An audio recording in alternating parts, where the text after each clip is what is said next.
last week in the Seerah of the Prophet alayhi salatu wasalam. And we're in year 6 and 7. So these are years 6 and 7. And as I pointed out a number of times before, that we cannot pinpoint exactly the incidences and exactly the years of everything. But I can speak within a reasonable range, within a year or so, or maybe two, of when these things happen. And there's some overlap. So I'll talk about, for example, the negotiation period probably went beyond year 7, sometime into year 8. But I like to put it together so that you understand what the Prophet ﷺ was dealing with in terms of of Quraysh bringing him all these offers, and how he really didn't fathom, he didn't really entertain any of these offers at all, because really the Prophet ﷺ had no reason to. You come to Islam and you accept it as it is, and if you don't, then Allah yasir lak. There's no reason for Islam to compromise anything within it. Even if the Prophet ﷺ was lacking numbers and lacking support and lacking strength and lacking status and lacking wealth, it doesn't matter. Islam is the strength of Islam is in its idea, always has been and always will be. So you never have to compromise, and you never should. And if you do feel that you're compromising within Islam, it's because you probably don't understand what Islam means. Like, you don't understand the idea itself, and you're not confident in the strength of this idea, so you're compromising certain pieces so you can feel more confident. And that's why I feel like one of the vaccines against these compromises that occur within our community is proper Islamic knowledge, is learning. Educate yourself. You have to understand Islam appropriately. You become very confident that you don't compromise anything. And then you don't give up on any of the rulings. And you don't say, I'm not going to do this because it's too difficult, or I don't want to do that because it's hard for me at school, or it's hard for me at work, or I'm struggling. No, you stick to Islam, whether people around you like it or not, because of the strength of the idea that you adhere to. And that's really what we should be celebrating as Muslims today, is the strength of this idea. We don't back down from an argument or debate or discussion. And if anyone has a better idea, bring it on. Bring it on, and we will discuss, because this is not something that we came up with. This is Allah subhanahu wa ta'ala's teachings. And if Allah subhanahu wa ta'ala's teachings are weak, then we have a problem in our faith. And that's not the case, obviously. And that's why the Prophet ﷺ had this confidence in all of his negotiations, that he did not change anything. He batted them all. Everything was gone. Nothing. And even though they made some reasonable offers that maybe someone like myself would have probably considered at some point, but he didn't, alayhi salatu wasalam. Within that period, I pointed out something that was happening in the meantime, and the point that I shared with you last week was the power of the Quran, that they would literally hide behind his wall alayhi salatu at night just to hear him recite Quran in Qiyam al-Layl. The leaders of Quraysh, Abu Jahl and Al-Akhnas and Abu Sufyan, they would do this. Even though they told people, do not listen to him, alayhi salam, he's a sorcerer or a wizard, and his words are magic spells that he will cast on your brain. And so people wouldn't. But they couldn't help it. They wanted to hear what he was bringing, alayhi salam. They found joy in doing that.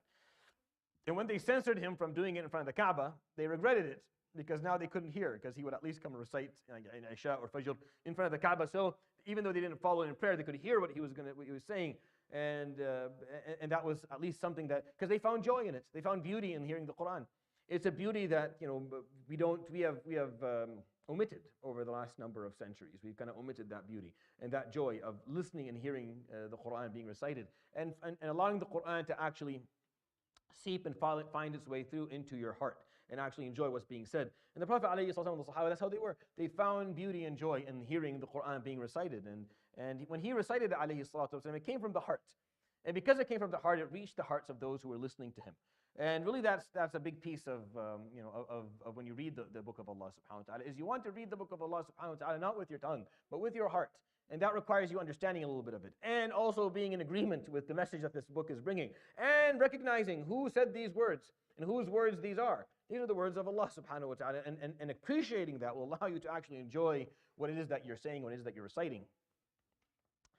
And in order for us to bring that back, it's going to take a little bit of effort from all of us to reconnect with the Quran appropriately and learn the book of Allah subhanahu wa ta'ala and reconnect with it, so that it's meaningful to us like that. And that's how you get people, that's how you actually transmit the Quran. Meaning, when you recite it from your heart, people who hear it will also feel it, and then they'll want to do the same, and then it spreads. And that, if you think about it, that's how it kind of spread. The Prophet ﷺ recited it that way, in a way where when you heard it, it touched you. So the Sahaba wanted to learn it, so they learned it, and then they did exactly what he did. So it spread like that, and that's how the Quran continues to spread. And you know that because every once in a while you'll hear someone reciting it, and it'll touch you. Like it'll reach a spot inside of your spirit that you didn't even know existed, and it'll move you for a short period of time. And within that short period of time, if you utilize that movement, then maybe it's a window for you to learn more about the Quran and connect and attach yourself to the Quran. And I think that's something worthy of sharing, because even the kuffar Quraysh who did not believe, who never accepted Islam, still could not resist the beauty of what it is that they were listening to, what they were hearing. So, as I pointed out a few lessons ago, throughout this whole period of negotiation and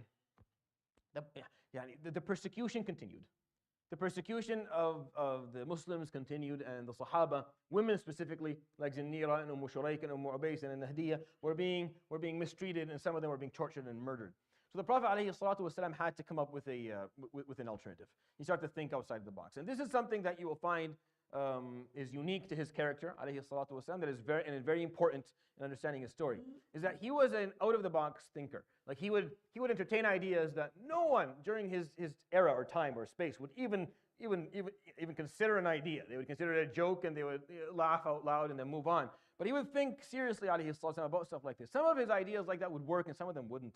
But he would at least that's how he went by stuff. He would look for ideas that were original, that were authentic, that had an edge to them.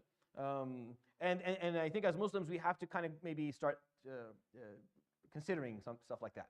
As Muslims, we don't agree with a lot of what happens around us in the world. We don't agree with the financial system of the countries that we live in.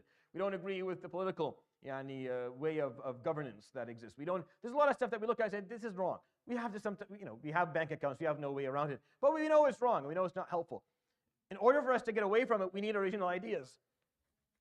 An Islamic bank is just he came up with you put the word Islamic before the same thing they were doing. Maybe you actually need ideas that are a little bit more authentic, more original, and will push the limits a bit, and that's what you'll find he did, alayhi salatu wasalam, time and time again.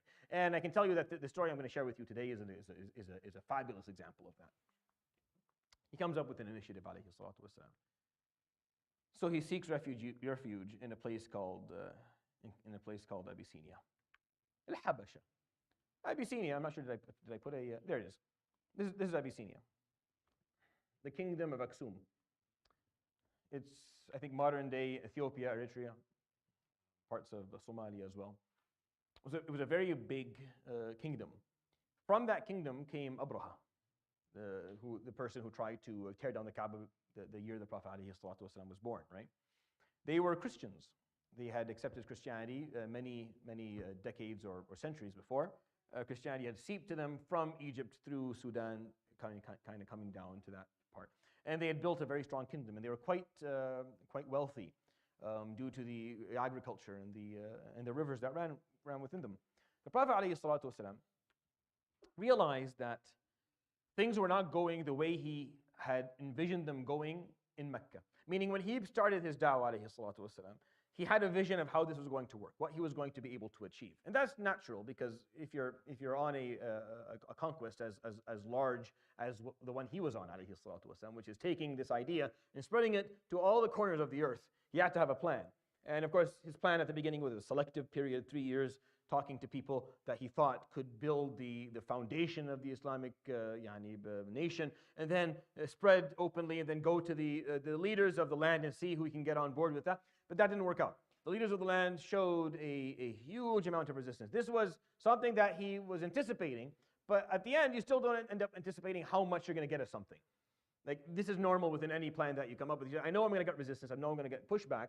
But I don't think he anticipated the amount of pushback and resistance he was going to get, and that his own family would fight him so viciously, so brutally, and treat him so horribly. I mean, the people of Quraysh were not murderers. The nobles of Quraysh were they were gentlemen, and they carried themselves as such, and they took pride in differentiating themselves from the Bedouins, who were savages in their opinion. This is the geopolitical kind of landscape of the peninsula.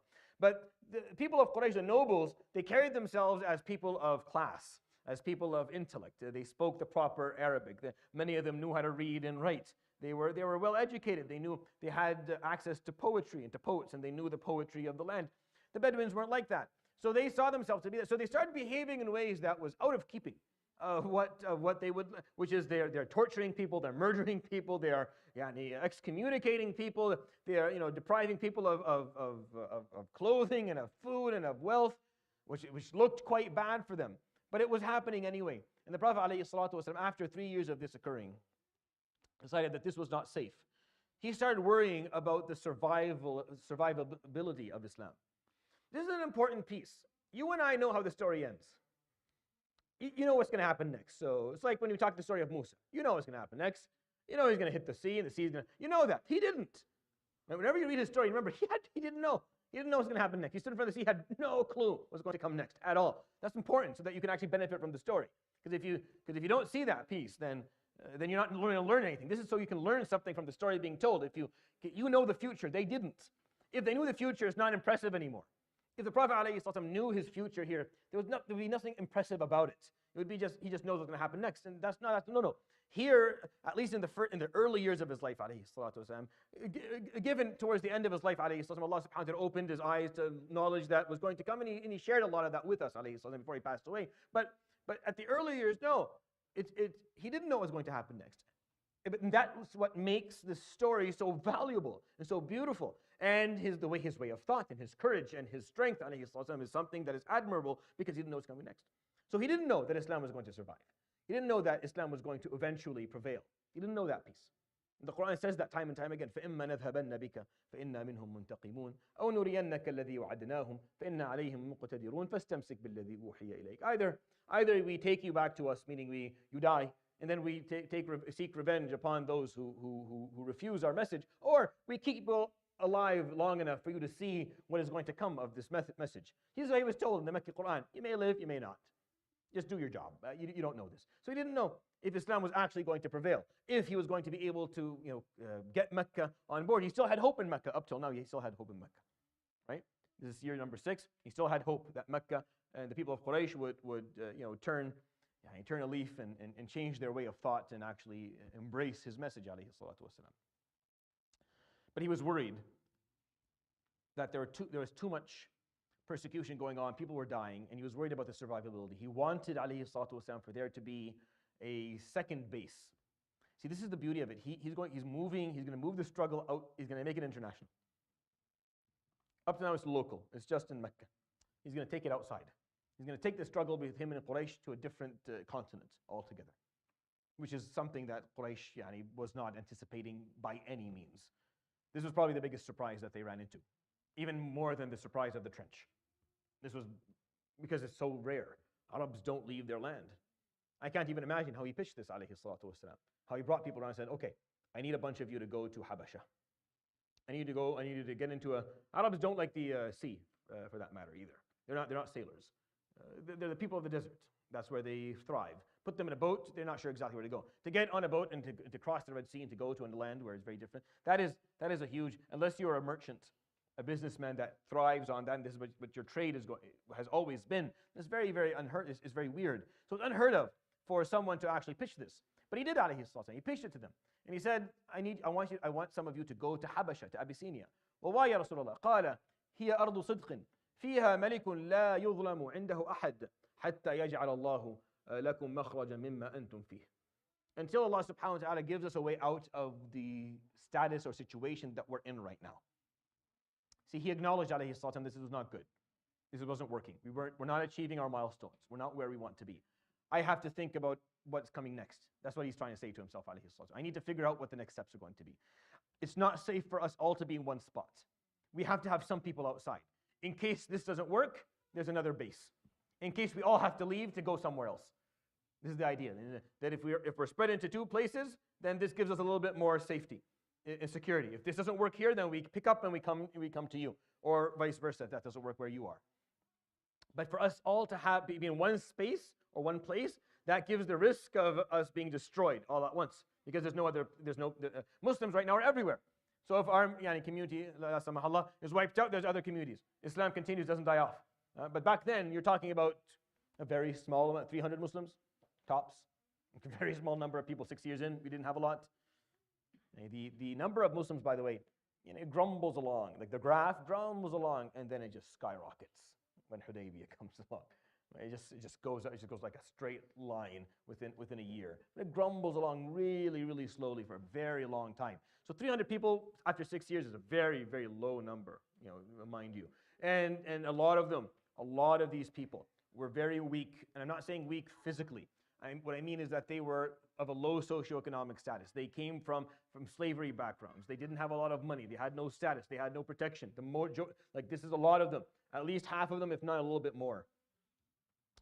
So he told them it's a land of truth. What he means by that is that there's freedom. What he means by ardu sidqin, there's a land of truth, there's freedom there. That's an important piece. That's a very important piece. وَفِيهَا مَلِكٌ لَا يُظْلَمُ عِنْدَهُ أَحَدٌ. And within that land where there's freedom, there is a king whom no one is mistreated in his court. I mean, he is just. He's a just king. Does not treat. This required, for him to say that statement, by the way, required a degree of geopolitical knowledge that was very high. Like he had to know a lot, to make that statement back then. To be able to say, I know a place where you can go and be safe, where you can be free, and you'll be treated fairly. Because imagine if he was wrong. Imagine if he was wrong. If he sent them and they all got butchered. Oh, well, that didn't work out. Nice. No, he's not sending, this is a big deal. He can't be wrong about this. It's very dangerous. You just sent people to their death. So he had to know what he was talking about. But this is going back to his early years of preparation.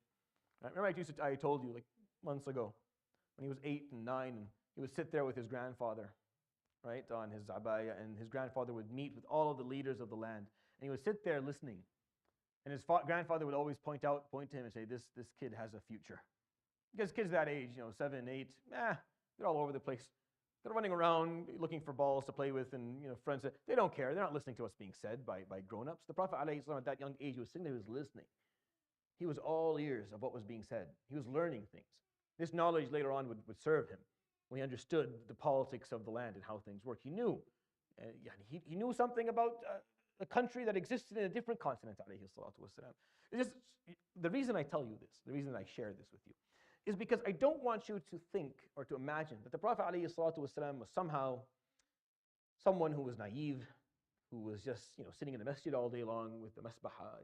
Not to say that sitting in the masjid with the masbaha is a bad thing, but to imagine him ﷺ as someone who knew very little, or someone whose level of awareness of his surroundings was limited, is not fair. It's not appropriate. That's not how he was, ﷺ. He was someone who was very knowledgeable. He was someone who knew stuff, and he was aware, and he was well read. Yeah? When I say that, I mean that with a pun, because the first word that he took from Allah subhanahu wa ta'ala is iqra, right? And it's not necessarily reading the written word or written letter, but it's more reading your surroundings, reading the world around you. So he knew what was happening. So he came up with this bizarre initiative, suggestion. How about some of you go across the sea to a different continent? There's freedom there. There's a just king. You stay there until Allah subhanahu wa ta'ala gives us an out. We're in a better situation. And you are there as our, it's an insurance policy for us. If we can't survive here anymore, then we come to you. And now Islam is going to have two bases. So he took his company, International early on. He didn't wait for too long before he moved people around, and he ended up having two bases. Another thing that I want to point out to you is that he said about this Christian king, he said, فِيهَا مَلِكٌ لَا يُظْلَمُ عِنْدَهُ أَحَدٌ. There's a king there who is just and fair, and no one is oppressed in his court. This king is not a Muslim. Granted, he'll become later, but he wasn't a Muslim at that point. And he was from a different faith altogether. Yet the Prophet ﷺ felt no pressure or no difficulty in praising this king's characteristics. He didn't feel that was weird, or because righteousness is not biased. الحق يا أخواني لا يتجزأ. What is right, what is real, what is correct, it is not based on whether you're Muslim or you're not Muslim, whether you're a part of my group or you're a part of someone else's group. What is correct is correct, and you admit it regardless of anything. And this king was not a Muslim. He did not follow his faith, alayhi salatu wasalam. Yet he had no problem praising a characteristic that was real and important about him. He wasn't scared that if he did that, it was going to encourage his Muslim followers to become Christian. This is the argument I get at all times. When I point out the contributions of a scientist or a scholar or a philosopher or a thinker who's not Muslim. Oh, it'll encourage non-Muslims to go. No, it won't. It'll encourage them to be righteous. It'll encourage them to be objective. It'll encourage them to be non-biased in the way that they see the world around them. It's when you only praise your own that people start feeling that you're not real, you're not genuine. And it actually pushes people away. Like this actually is a turnoff for those who follow your creed or a part of your group. When they feel that you don't have any degree of objectivity. And when you can't see khair outside of your group, people start questioning what you're doing. Because khair exists everywhere. And the human race is filled with khair, just like it's filled with shar. It has both in it. And just like our community have good people, we have bad people. And just like other communities have bad people, they have good people as well. لَيْسُوا سَوَاءً. The Quran says, لَيْسُوا سَوَاءً من أهل الكتاب أمة قائمة يتلون آيات الله آناء الليل وهم يسجدون يؤمنون بالله واليوم الآخر ويأمرون بالمعروف وينهون عن المنكر. They're not the same. لَيْسُوا سَوَاءً meaning the group, the أهل الكتاب, the people that are different things, are not the same. Not everyone is the same. Some of them are very good people, and some of them aren't. ومن أهل الكتاب من إن تأمنه بقنطار يؤديه إليك ومنهم من إن تأمنه بدينار لا يؤديه إليك. From Ahl Kitab, there are people that if you give them the smallest amount, they will pay you back. And others, you'll give them and they won't pay anything back. Because they're people like everyone else. So the Prophet ﷺ felt no shame and felt no threat to his identity or the Muslim identity to point out that that king is fair and just, even though he's not Muslim. And it didn't affect his followers negatively. They didn't slowly become, no, they were fine. They were totally fine. With one exception that I'll talk to you about later on in this story. So that's the suggestion that he made. Interestingly enough, is that the Sahaba were open to the idea. And they didn't say, gosh, no. It's very hard to get someone who's Arab to leave their land. It's very, very difficult. It's almost impossible. Which is weird because considering their land is not that attractive to begin with. But they don't leave. They stay in their lands, they die in their lands. And that's just a known aspect of Uruba, of just being someone who's Arab. It's just how they are. They don't leave their lands. So for the Prophet ﷺ to suggest, some of you get out, leave, they're not going to leave for a few days. It's not going to be like a couple of months. 15 years. They're going to leave for 15 years. His whole prophecy was 23. The whole prophecy was 23 for 15 years. These people would miss out on so much.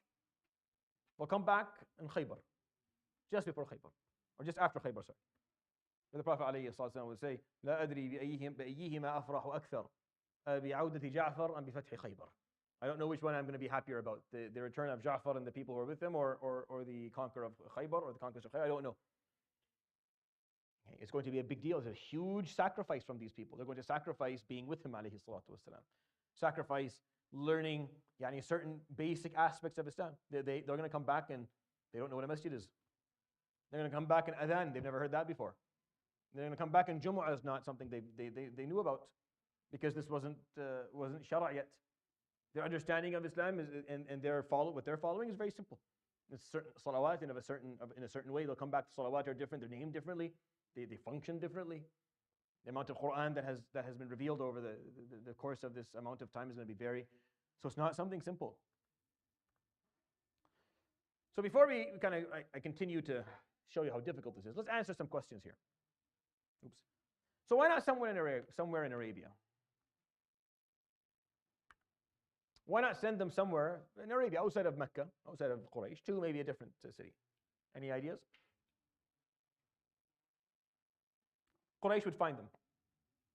Quraysh has its tentacles everywhere. In Arabia, nowhere in Arabia would be safe. Nowhere in the peninsula would be safe. Wherever they go, Quraysh can get to them. Wherever they go, Quraysh can go and bring them back, or Quraysh can reach them. So he could not send them somewhere in Arabia. He couldn't send them to Ta'if, for example. He couldn't send them to the north. He couldn't send them to Abha or Jeddah. He couldn't send them to the east. He couldn't send them to Yemen. Wherever he sent them, Quraysh had enough leverage that they could bring them back again, or they could persecute them more there. So he couldn't choose a place in Arabia. That's the first one. Why didn't he go himself, alayhi salatu wassalam? This is a reasonable question. If it's the right thing to do, why didn't he himself go with them to Habasha?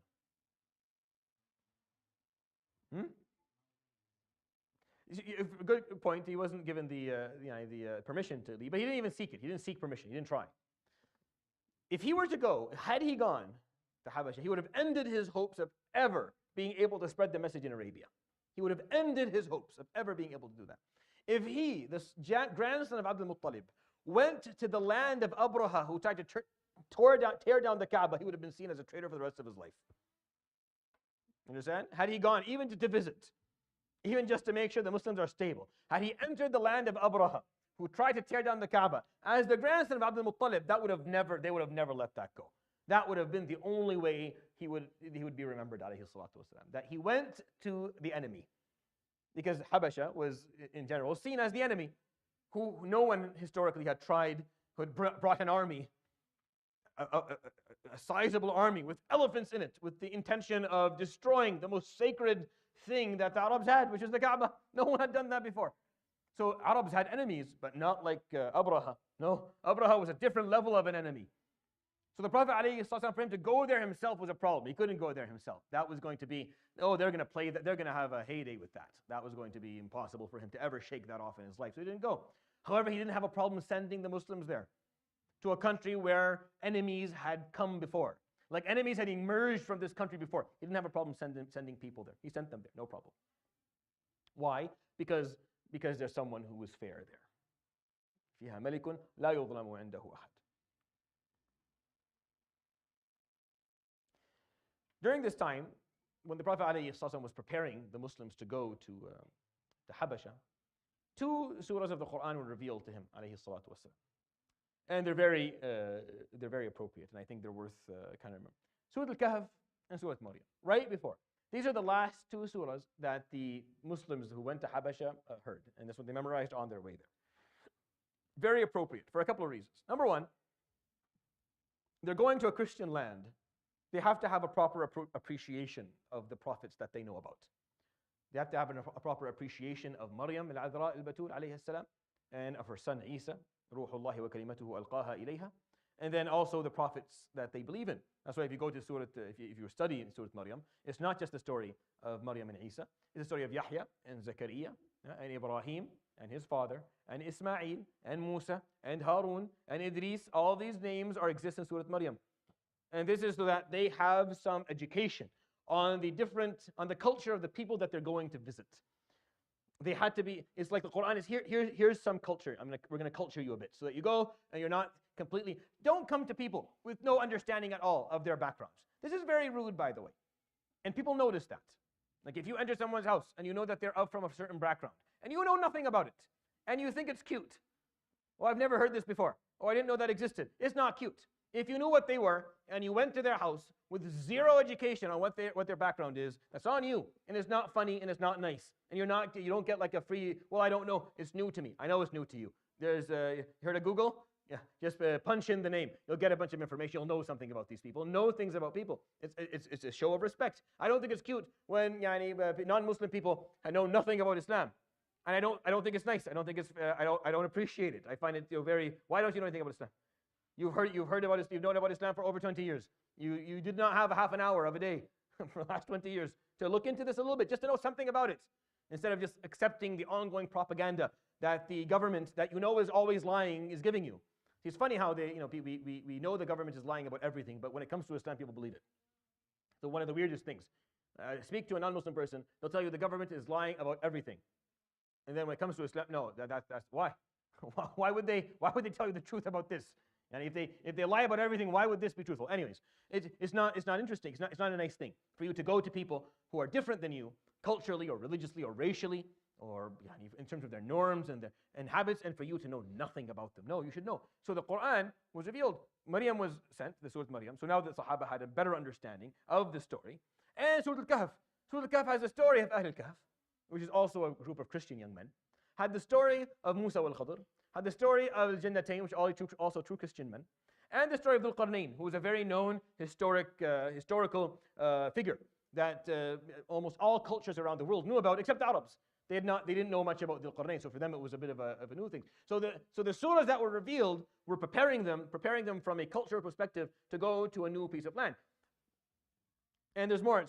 And there's another reason that I'll point out to you in a few minutes. The themes of these 2 surahs are actually also extremely important for the people who are going there. But that's just in a nutshell. Going to a land where you know no one, where you don't know the culture, here's some information so you have something. And you're going to see how this is going to come very handy for them. Yep. Altogether, 100 people ended up going. 18 at first and then 82 afterwards. He sent a small group, 18 people. They went, they made sure, and he wasn't naive, so he was going to send 100 all at once based on information. No, he was going to make sure that was going to work out. He knew what the king was like. He knew what the land was like. He sent 18 people to make sure it was safe. Everyone was like, yep, thumbs up, it's good, as you pointed out. So he sent 82 people. That's 100 people. Just a third of the population. It's a third of his population, alayhi salatu wasalam, he sent. It's not a small amount of people in terms of the ratio. In terms of the ratio, it's not a small amount of people. 100 people. Down 50%, 50%. 50 women, 50 men. This time it was divided right down the middle.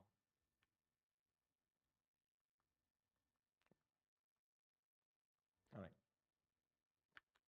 So who did he send? So this here is the most, in my opinion, the most impressive part of this story.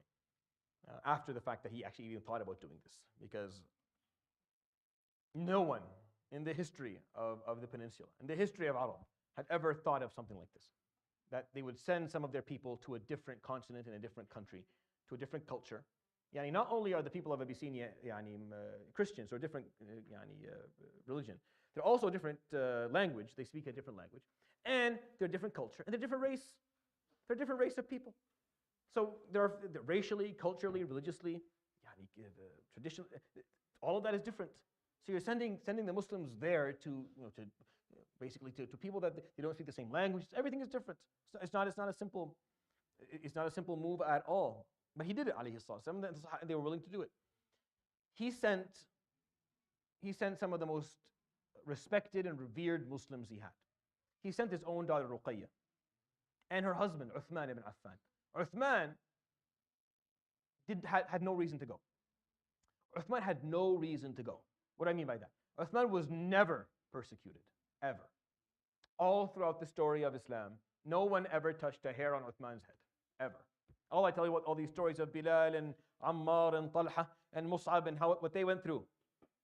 All through that, Uthman was treated with the utmost respect. He was a beloved figure. He came from a strong tribe, and he was loved by all of his family. And so even though he accepted one of the earliest Muslims, no one touched a hair on him. So he didn't have to go. He could have easily said, Ya Rasulullah, why? Why would I leave? I don't want to leave. No. If the Prophet ﷺ only sent the weak and the poor, then it would be like excluding them. It's like he's getting rid of them.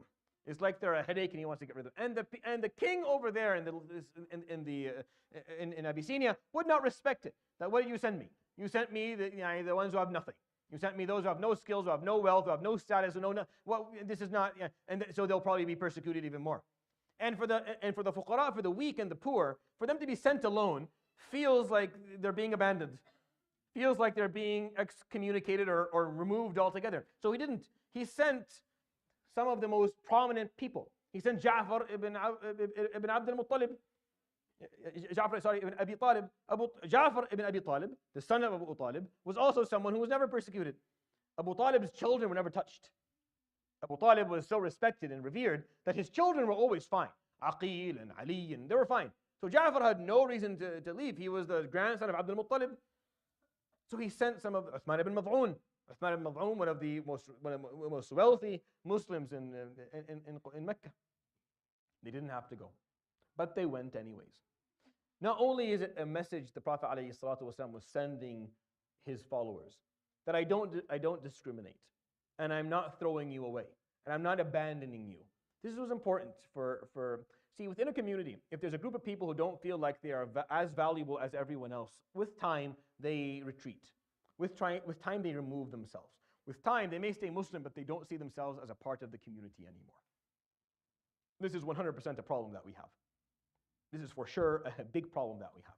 That there's a lot of people in our community that for so long have not been valued, have not been included, don't really feel that they're a part of this community. So they're Muslim, but they're not really involved. They're not engaged. They don't really attend masajid. And if they do, they end up having their own masjid that they kind of go to, and they're not interested in being a part of the larger community because they didn't feel that they were a part of the discussion to begin with. And we see that this exists not only in this city, but exists all over the Muslim world, unfortunately.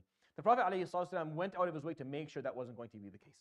That the weak in his society, that were not going to feel as if they were abandoned or thrown away.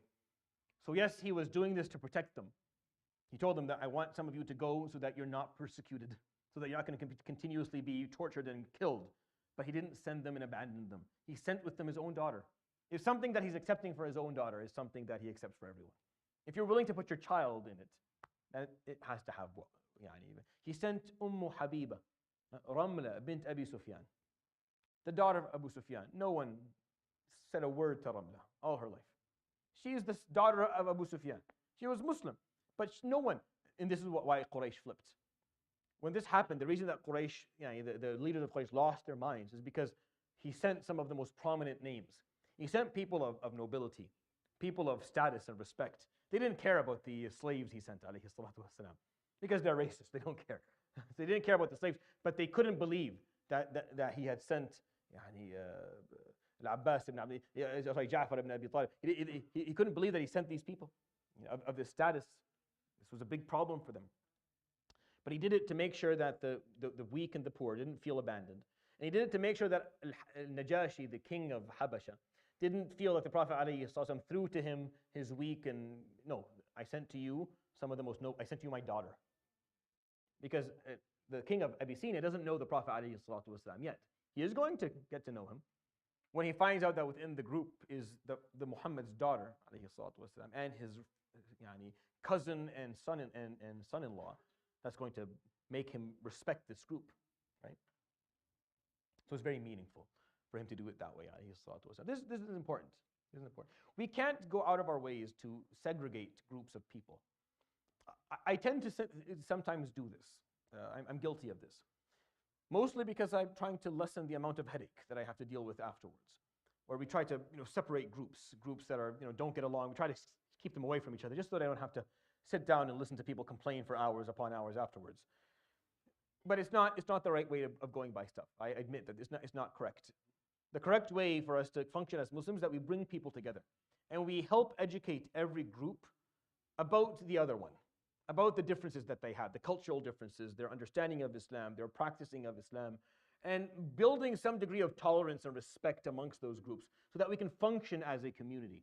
This goes beyond just the cultural differences. It goes beyond Arab and non-Arab. It also goes into like the way you practice Islam. Sometimes the madhab that you follow, it dictates a certain way of how you see Islam being practiced, whether you're Shafi'i or Hanafi or Maliki or Hanbali. Sometimes within the way that you understand things, like if you're more towards the Sufi method versus the Salafi one. These people in our societies, people end up segregating themselves, not wanting to have anything to do with one another. And that's not healthy, Akhi.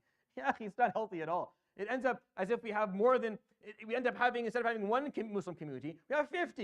And we're already a minority. And we're already struggling to get things done. We can't afford to do this. So you actually have to find ways to bring people together and educate them about one another and learn how to tolerate each other and exist within the same vicinity and respect each other's sensitivity so that we can actually work as a community together. The Prophet ﷺ was a master. He was very good at this. He put out, he knew how to, he mixed people. And he did it well, and he did it in a way where they appreciated what it was that was occurring. So he sent to them the rich and poor, men and women, young and old. It was a heterogeneous group. It wasn't all just a bunch of poor, weak people that he sent. Yeah. Not via persecution. Some people died because they stayed there for 15 years and they just got old and died. But not via persecution, no. So how long will they stay? 15 years. 15 years, it's a long time. That's a decade and a half. There will be people who will be born in Abyssinia and grow up and reach puberty and maybe even get married in Habasha. And that's all they'll know. And the only language that they'll speak is the Habashi language. And this is quoted, and I'm going to, if you stick with this halaqah, in a couple of months when we talk about them coming back, I'll show you what the Prophet ﷺ did. He learned Habashi words. It's in Bukhari Muslim. He'll learn Habashi words so he can play with the kids. So he can joke around with the kids. He would learn to speak certain Habashi words, alayhi salatu wasalam, so that he could say these things to the kids when they came back. And because they had to be reintroduced to society and reintegrated again. And they had to be taught Islam and taught how to perform Jumu'ah and what adhan is and what ghusl and all these rulings and what Ramadan was and what Hajj, all this stuff that most of them didn't know what this was, how it functioned at all. So they had to be reintroduced. So the Prophet ﷺ, when they came back, he had to actually go on a campaign saying, asking people to take in our brothers and sisters from Habasha and educate them and be patient with them and teach them and take care of them, because these are people who sacrificed for us. They went for 15 years. Every year they would send back asking him, do we come back? And he would say, no, not yet. Come back. No, not yet. It was only after Khaybar that he said, yes, now after Hudaybiyah, they said, yes, come back now. Once there was peace, come back. Now it's safe, so they started coming back. They went 100 people, they came back 500. They went 100, they came back over 500. 500 among of themselves. There were people from Habasha who came with them. Right? They still exist today, the Ahbash in Mecca and Medina. The tribes are still there today.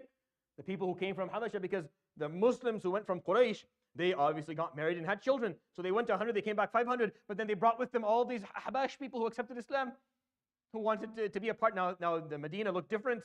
Now a lot of people from Africa, from Eastern Africa. So and they had their cultures, and they came in with their songs, and they came in with their performances, and the Muslims had to be open to that.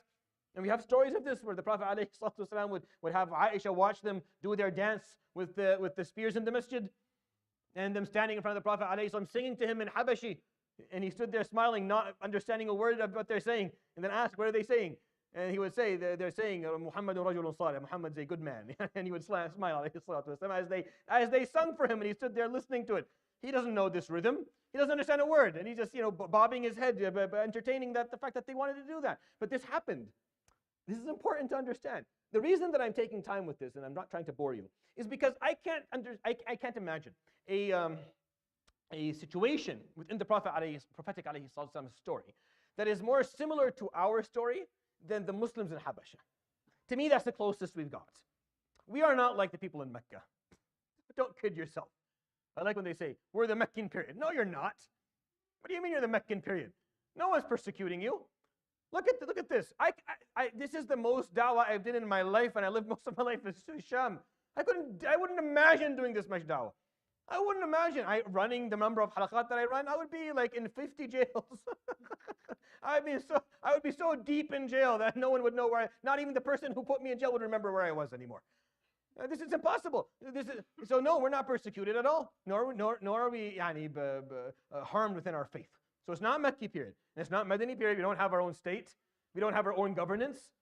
So what are we? We are the most similar situation is the situation of the people of the Muslims in Habasha. That's the most similar. They go as a minority. They go as a minority, and they maintain their identity, and they build a community, and they have people integrate into their deen, and they learn the language of the land, and they teach people the language of the Quran, and they hold on to the. This is important. Understanding the story of Abyssinia, of Habasha, in my opinion, Wallahu Alam, is an extremely important part for us, for Muslims living in the West. I think depending on where you are, there's a part of his Seerah alayhi salatu that will be more meaningful to you for one reason or the other. This one here, kind of us. This is where we are. We are the second base for Muslims, because honestly, the original base ain't doing too well. Yeah, it's not a very. The prospects there aren't great for Muslims. So in order for Islam to survive, we needed the second base, where Islam could thrive a little bit more, where Muslims can be a bit more free, and they can learn their deen, and they can carry their deen with pride and their proper identity, and learn it appropriately, and pick up skills that the Muslim world will need, and then actually integrate that back into the Muslim Ummah altogether. So we do carry a very important, we carry an important weight here as Muslims. There's a message for us living here. Don't belittle it. Don't belittle the importance of what this means for the Ummah in general. He moved the fight out of Mecca for them. Just a majestic stroke, honestly. The Quraysh did not see this coming. This was a slap in the face. They could barely contain him in Mecca, and now he had moved it. He sent a third of his followers to a different continent, where they had no reach. They had no reach. They couldn't do anything. Like, they couldn't tell Najashi. Najashi is the name of the king of Habasha, just like Qaisar is the name of the king of Rome, and Fir'aun is the name of the king of Egypt, and Kisra is the name of the king of Persia, and Tubba of Yemen. It's Najashi for Abyssinia. So he moved the fight out of Mecca for them. And this obviously was very difficult for them to accept because now it was a different story altogether. Now they looked bad. Their integrity, their reputation was on the line. Because Quraysh is always, they pride themselves in their integrity and nobility. So the whole problem with the Prophet ﷺ was internal. It was an internal issue that they had under control. Now it wasn't under control. Now 100 Muslims were in a different country. It was an international problem. Another king knows about their weakness. Another king knows about their struggle. They don't look good anymore. And this caused a lot of difficulty. So what happened was, he sent 18 people. The information came back that this is a reasonable place to go. So he sent the rest, the 82. 100 people arrived in Habasha. They arrived there. No big fuss was made when they first arrived there. The king knew about them coming. It's not a problem. It's a land it's a free land, and they can be whatever religion they want to be, and there's no reason. So they didn't have to go and do much aside from establish their homes, their houses. So they took with them enough wealth to purchase places, and they started building their small community. And they started to integrate into the community that they were part of, and they started to learn skill sets. And if you study the story of Habasha from the books of Seerah, you'll find that they talked a lot about what they did. They wool, for example, weaving wool. They would make clothing. Like the Muslims learned how to take because the Arab were very good with dibaghat al-julud, with tanning of animal skins. The Arab were good with that. So they came to them, and the Abyssinians weren't as good as the Arabs were. So like, perfect, we found something we can do. We found a service that we can offer here that no one else. So they started doing that, using wool and tanning animal skins and making crafts, making dolls and making stuff like that. And this is how they made livings. They made a living through that. They were people, obviously, they were shepherds. The Arabs were mostly shepherds. So they started building their livestock groups, and that's how they kind of lived. So they were contributing to the society that they were a part of. And they brought something new. Like, they brought to the people that they were with now something that they didn't have before. And that's a big plus. For us, I think this is something that we haven't really thought about. As Muslims living here, as people who will complain about not feeling that we're included or not feeling that we're a part of the society as much as we would like to feel, a part of that, wallahu alam, is something, it's on us a little bit. Because what is it that we have offered? What have we brought, right, as a community? You can make the argument, yeah, well, we're in their schools and universities and we're employed in their companies and no, I'm talking about what is it that we're adding? What are we producing as Muslims? Do we have something that is unique to us as a society that we are that's an additional that's an addition to the country that we're living in? Something that will make it easier for people to be tolerant. See, tolerance comes along easier when you're bringing something to the table that's positive. It just does, right? It's easier to tolerate me if I'm coming to your house with a cake rather than coming in with nothing. It's easier. It just works better somehow. I don't know why. Whenever you bring something positive to the table, it just seems to kind of help the tolerance along. It helps that integration along when you have something to offer. So as Muslims, we should start thinking, what is it that we have? What is it, what's unique to us that we can bring to the table? Something that can be of service to the people that we're living amongst. Something that will make them more interested in hearing us out and listening to what we have to say. If you want people to listen to what we have to say, give them a reason to do it.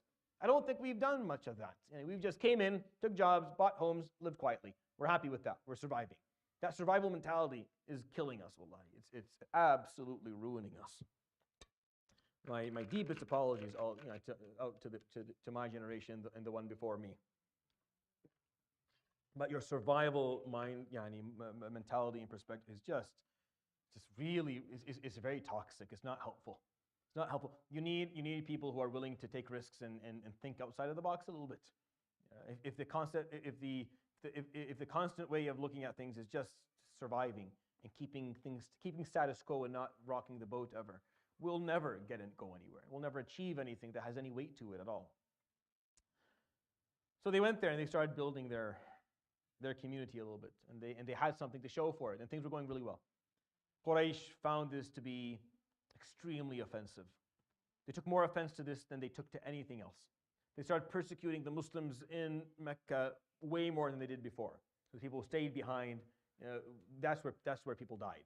And people passed away actually started happening in Mecca more. The number of people dying in Mecca increased within that. There was a peak within those numbers. And they were determined to bring back these people who went. They wanted them all back, all 100. And they vowed to murder, to execute all of them when they came back, aside from a couple of the nobles that obviously had protection. So who did they send? They sent Amr ibn al-As and Abdullah ibn Abi Rabi'ah.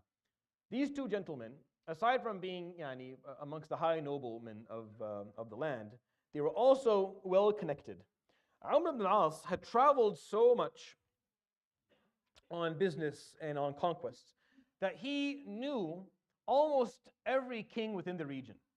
He almost knew every single king within the region. He was very well connected. He was a politician, a diplomat, and he knew how to speak. He was a very Dahiyatul Arab is what he was called. The Dahiya means someone who was extremely or ridiculously intelligent, and he was known for that. He was known for his ability to manage crowds. He knew how to carry himself, and he was someone who knew how to speak. So they asked Umar, "We need them back. Do what you need to do. Either bring them back or have the Najashi kill them all. Like if you can't bring them back, make sure they die there." Like that was the degree of frustration and viciousness that was shown. So Amr ibn al-As went to Abyssinia. He took with him loads and loads of gifts, of expensive rugs, clothing, dates, and he brought with him some of the specimens of the best camels of the land. He brought with him expensive stuff, like very expensive stuff. All noblemen of Quraysh put wealth into this. All of them put wealth, put good wealth into Amr ibn al-As' conquest going to Abyssinia. He enters, the king knows him well. He sees him, he's very happy. He welcomes him. The Muslims hear about Amr ibn al-As coming. They hear that Amr ibn al-As was here and Abdullah ibn Abi Rabi'ah. There's a little bit of a worry. What is he here to do? Why is he here? Is this just his regular business time of the year? No, it isn't.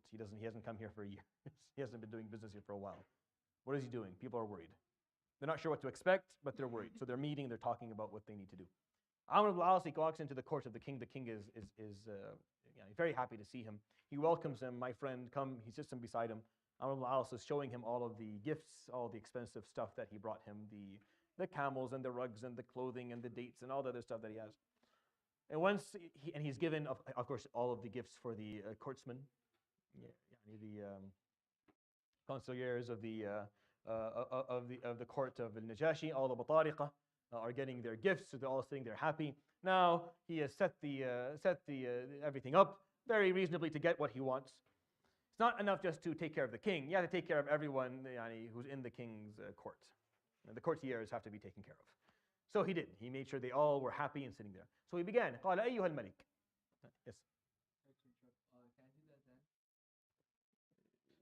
Sure. Okay. قال أيها الملك إنه قد ضوى إلى بلدك غلمان سفهاء فارقوا دين قومهم ولم يدخلوا في دينك وجاءوا بدين ابتدعوه لا نعرفه نحن ولا أنت وقد بعثنا إليك أشرافهم من آبائهم وأعمامهم وعشائرهم لتردهم إليهم فهم على أعلى بهم عينا وأعلم بما عابوا عليهم وعاتبوهم فيه. So he said, he's a very well-spoken person. He said, "O king, to your country has come a bunch of young, foolish people. They're our youth, foolish youth that we have. They left the religion and faith of their people, and they didn't enter your faith." So he's setting up and they came up with this deen that no one knows. We don't know, you don't know, no one knows. It's just weird, this weird new thing that no one knows what it is. "And I am sent to you by the noble of the noblemen of Quraysh, their uncles and their parents and their uncles and their relatives, who have been crying in hope that they can see their children again. They know more about them. They know what they've done. They know how to deal with them. And they're asking if you would so kindly send their children back to them so they can take care of them." So the courtiers are like, of course, yes, of course, send them back. Send them all back. Send them all back. Everyone in the court is send them all back. Right? Everyone is ready to send them back. Everyone is eating their dates, wearing their clothing, enjoying the fabric of this new rug. Yes, what does he want? Yes, these new immigrants. Yeah, send them back. Send them back. Who cares? They're immigrants. We don't need them. Send them back. And then the word of the Prophet ﷺ echoes in the court, right? That word he said, "La yudlamu indahu ahad." Someone who is no one's oppressed in his court. So the king said, لا والله حتى أسمع منهم. No, by Lord, I would not send them back until I hear from them. That's at least the least thing I can do. And that's the truth of the Prophet ﷺ's word. When he said, no one is oppressed in his court. And he was right, ﷺ. What would it have cost the king to send them back? Nothing. Just take them, put them on the ship, take them to Amr. Amr is his friend. All these gifts. Quraysh owes him a favor now, right? But it's not fair. See, fairness doesn't listen to any of this stuff. Fairness, justice doesn't listen to the bias of bribery or nepotism. It doesn't accept that bias. Justice is justice, regardless of who it is that you want to carry out justice towards. To him, these are a bunch of immigrants he knows nothing about. He cares nothing about them. They mean nothing to him, right? You think they mean absolutely nothing to him. But his relationship with Quraysh this is something of value. It's something of value. But justice does not look at things that way. Justice doesn't look at who is strong and who is weak and who is... Justice is justice. Yes, they're immigrants, and yes, they are people I don't know, and I don't care about them. They speak a different language, and really, we didn't really know what to say about them when they came here. But justice is just, it's a beautiful thing, wallahi. Wallahi, fairness is such a beautiful thing. When it exists, when it's practiced appropriately, it's one of the most uplifting things that exist in the world, is to find someone who is just, who will treat any given situation with the proper, with the way it needs to be treated. So he said, no, until I hear from them. So he calls upon the Muslims. So they come, not all 100 of them, not all 100, but maybe a group of 15 to 20 people. Within that group is Uthman, radiallahu anhu, and Ruqayya, and Ja'far, Abi Talib, and a bunch of others, and Habiba, and a bunch of others, men and women.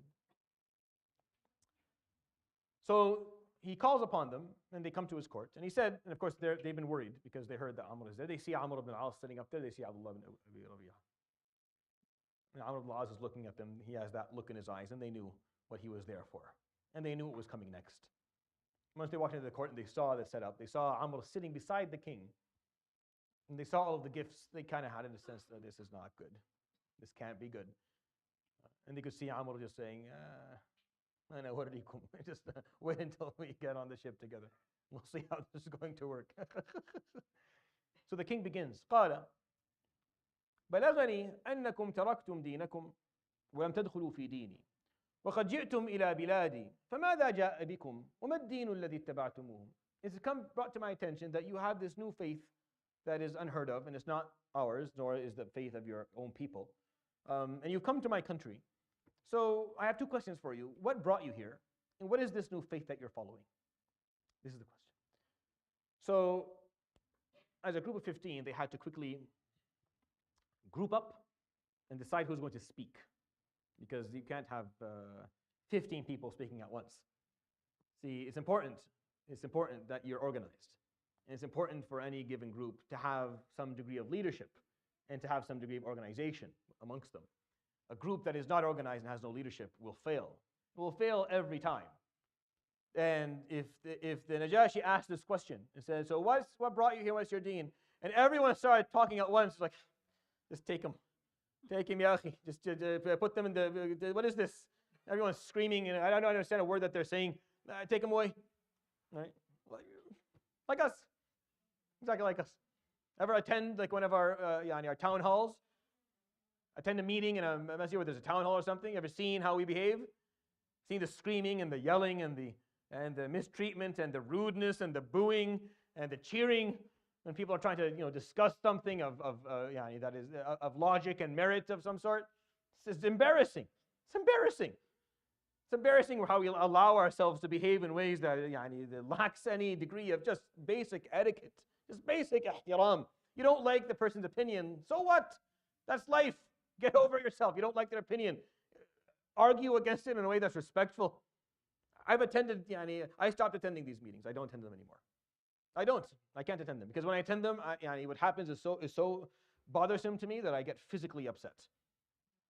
People are rude and they're disrespectful and they lack basic adab in how they're going to address something that they don't like. It's not Islamic, and it's not appropriate. It's not how we deal with one another. And we are people who are organized, and we have leadership, Even our community, it's unfortunate how we are, that we don't have a spokesperson. We don't have leadership. The Muslims back then, they knew. They didn't agree to Ja'far right then and there. They had agreed to this beforehand. That the leader of the group was Uthman, and the spokesperson was going to be Ja'far.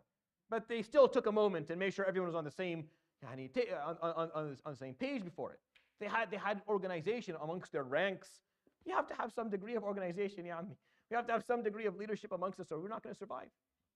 We're not going to survive as Muslims. This is not going to work for us for very long if we don't end up having that. So they chose Ja'far ibn Abi Talib, 21 years old. 21 years old. رضي الله عنه. يقولون أشبه الناس برسول الله خلقا وخلقا. صلى الله على محمد صلى الله عليه وسلم أجمعين.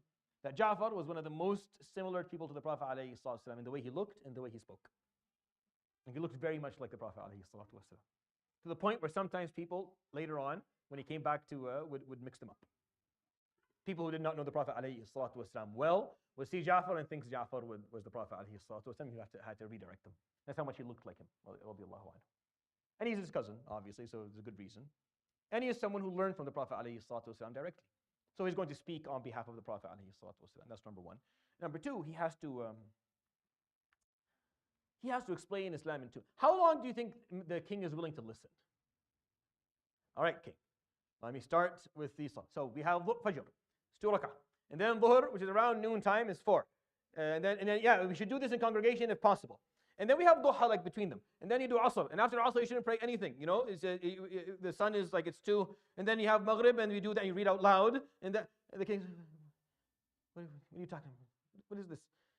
And then we fast, and it's a month, and then from this time to this time we fast, and then we have to, and then we pay zakah, and it depends on whether it's being irrigated by the sky, or whether you're actually using it. So it goes from 5 to 10% to 2.5 if it's your wealth, and after a few minutes the king is like, yeah, take them, inshallah, take them. Just shut him up and take him.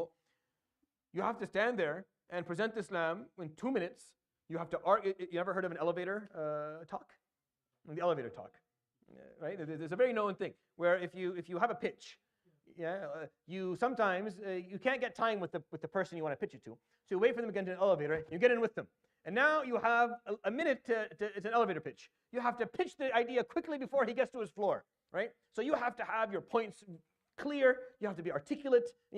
There's not a second that can be lost. You have to know exactly what it is you want to say. It's not easy, by the way. It's a very stressful thing to do. These elevator pitches are horrible. I hate them. They're not fun at all. Ja'far is now being, basically, it's a bit of a sabotage, right? They weren't ready necessarily for this. They weren't given a heads up for this. He's a spokesperson, but he had no context of what exactly he was going to talk about. He's asked, he has 2 minutes. He has a minute to come up with his talk, and then he has to deliver it in 2 minutes. And this either delivers the Muslims to freedom, or it gets everyone killed. So no stress at all. Don't be stressed. Only if you fail, we all die. But don't feel bad about it. I don't want you to feel nervous or anything. Just if you fail doing this, we're all going to get butchered either here or back in Mecca. So the stakes aren't that high. The stakes are extremely high. This is going to ruin everything if he doesn't do this right. If he does this right, they continue to have freedom. So a lot was on this moment. I love to end. I try to end the halaqah always at this point. I want you to take time and think about this. And what I used to do in the previous years, I used to ask people to actually write, how would you explain Islam in 2 minutes? What would be the appropriate argument that you would make to explain why Islam is worthy of fellowship and following? Why? What would it be? How would you argue it? Some people they're Muslims, but if you ask them about Islam, they're going to start getting into details. Get into all these details that no one cares about and most people don't understand. How would you explain the faith in a way that would convince a king or convince someone of strength or someone of authority or status that, yes, this makes sense? I may not become it today, but I get where you're coming from, and I can support your cause. This is going to be based on who you're talking to. I agree. It's based on who it is that you're going to be talking to and your situation. But think about it. How would you explain Islam in 2 minutes? What would you say? Is it clear to you? Do you have an argument that you feel is amazing, is mesmerizing, that you feel goosebumps when you talk about? Or you're like, I have no idea what I would say. If you don't, then that's a problem. That's my opinion. If you don't have a good argument, forget about Najashi and whatever. in this whole story, I think that's a problem for you. If you don't have an extremely powerful elevator pitch of why Islam is the religion that every person should follow, then you don't understand it. That means you don't even know why you're Muslim. If you don't know exactly what you would say, this is why you need to be Muslim, listen to me. This is the best decision you'll make, and here's why. And you are more passionate about it than anything else in your life, then you don't know why you're a Muslim yourself. So take some time and think about that. And I'll share with you the words of Sayyidina Ja'far ibn Abi Talib, inshallah ta'ala, next week, an hour before Maghrib. Subhanakallah bihamdik, shadu la ilaha illa anta astaghfiruka wa atubu ilayk. Wa sallallahu wa sallam wa